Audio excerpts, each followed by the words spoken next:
Je suis Nathalie Dumont, je suis coach professionnelle et depuis 10 ans, j'aide les équipes et les individus à retrouver confiance et assurance dans leur vie professionnelle. Mais qu'est-ce que la confiance en soi et comment se construit-elle ? Avec nos briques de confiance intrinsèques, nos forces et nos talents naturels, ou bien avec les briques que l'on ajoute au fur et à mesure de nos expériences et de notre développement personnel ? Parce que je crois dans la force de l'expérience qui transforme, dans chaque épisode de Fortitude Coaching, je vous propose de poser une petite brique de confiance grâce à l'expérience, un sujet, un outil, une action. Et comment vous préparez-vous ? C'est souvent la première question que je pose aux clients qui viennent en coaching pour s'affirmer en codir, pour oser prendre la parole en réunion ou pour améliorer leur impact. Et comment vous préparez-vous ? Cette question, elle est à la fois tellement évidente et tellement importante que ce podcast pourrait presque s'arrêter ici. Avec une chose à retenir peut-être. Ne pas confondre manque de confiance en soi et manque de préparation. C'est souvent par manque de préparation que l'on pense manquer de confiance en soi. La préparation, c'est donc, souvent, la première petite brique de confiance à poser pour se sentir prêt. Et littéralement, se sentir prêt, c'est être préparé.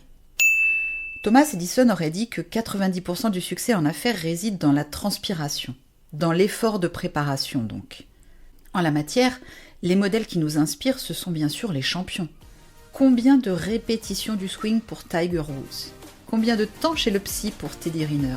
Combien d'heures dans le bassin pour Léon Marchand avant les Jeux Olympiques ? Alors faut-il se préparer comme un sportif de haut niveau pour s'affirmer en codir ? Quel est réellement l'impact de la préparation sur la confiance en soi ? Comment trouver la bonne méthode ? C'est le sujet de cet épisode des petites briques de confiance, un sujet, un outil, une action. Donc oui, bien sûr, la préparation a clairement un impact sur la confiance en soi, parce qu'elle donne un sentiment de maîtrise qui réduit l'incertitude, parce qu'elle permet de renforcer des compétences, et parce qu'elle produit automatiquement un effet psychologique positif. Je suis prêt, je peux réussir. Et ce n'est pas tout. D'abord, la préparation devient une des clés de la confiance en soi et même de l'estime de soi sur le fond, parce qu'elle nous permet de cumuler les expériences positives et toutes les petites victoires pour lesquelles on s'est préparé. Et puis, avec la confiance, l'assurance, il y a toujours cette notion de circularité. Si j'ai confiance parce que je me sens prête, je dégage de la confiance. Sur le ring, dans le face-à-face d'un début de combat, je peux vous assurer que ça compte. Et si j'ai confiance parce que je me sens prête, j'inspire de la confiance. Si le chirurgien thoracique a les mains qui tremblent, au revoir le capital confiance, peu importe ses diplômes ou son expérience.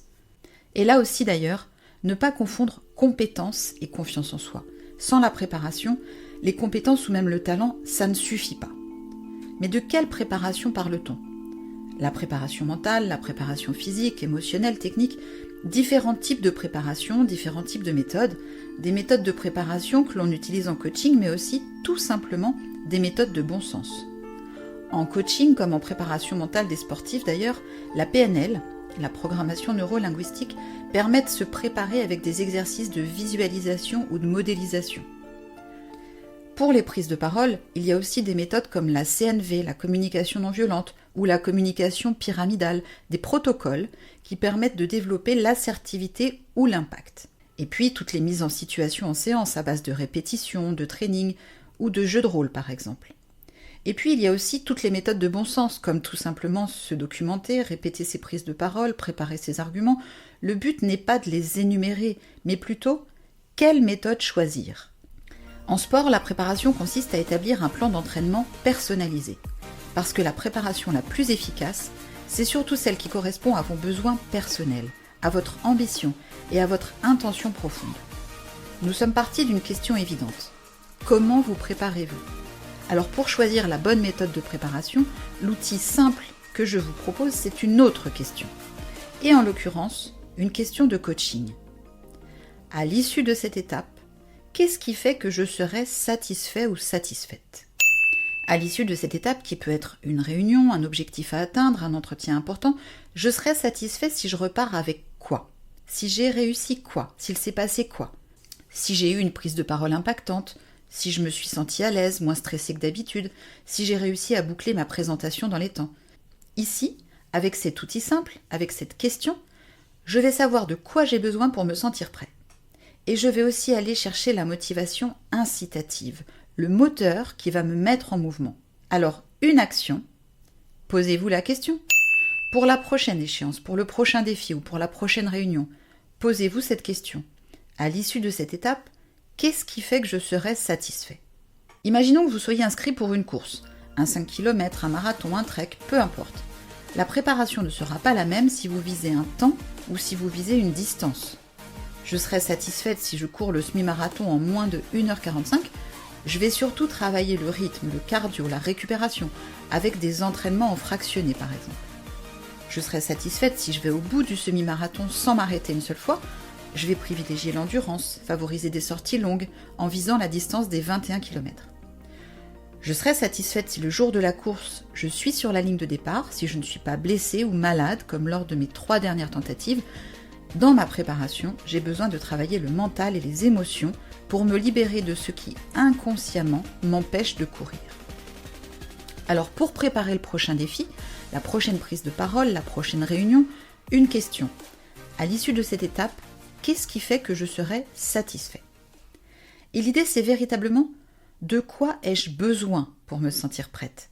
De quoi ai-je besoin pour atteindre mon objectif ? Alors en résumé, oui, la préparation est souvent une des premières petites briques de la confiance, à condition de ne pas confondre le manque de préparation et le manque de confiance en soi, la compétence ou le talent et la préparation.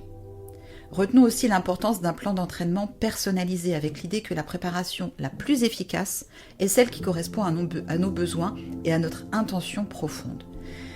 Et une dernière chose, si le but de la préparation c'est de se sentir prêt, attention à l'excès.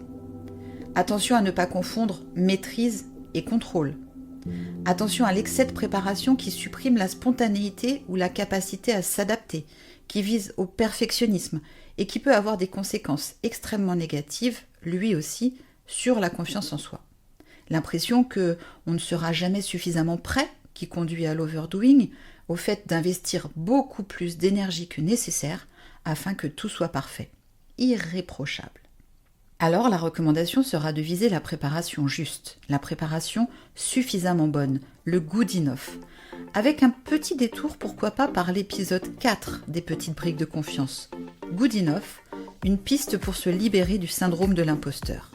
La piste ? Poser des limites au temps passé et surtout au niveau d'exigence personnelle afin de se sentir prêt. Oui, suffisamment prêt.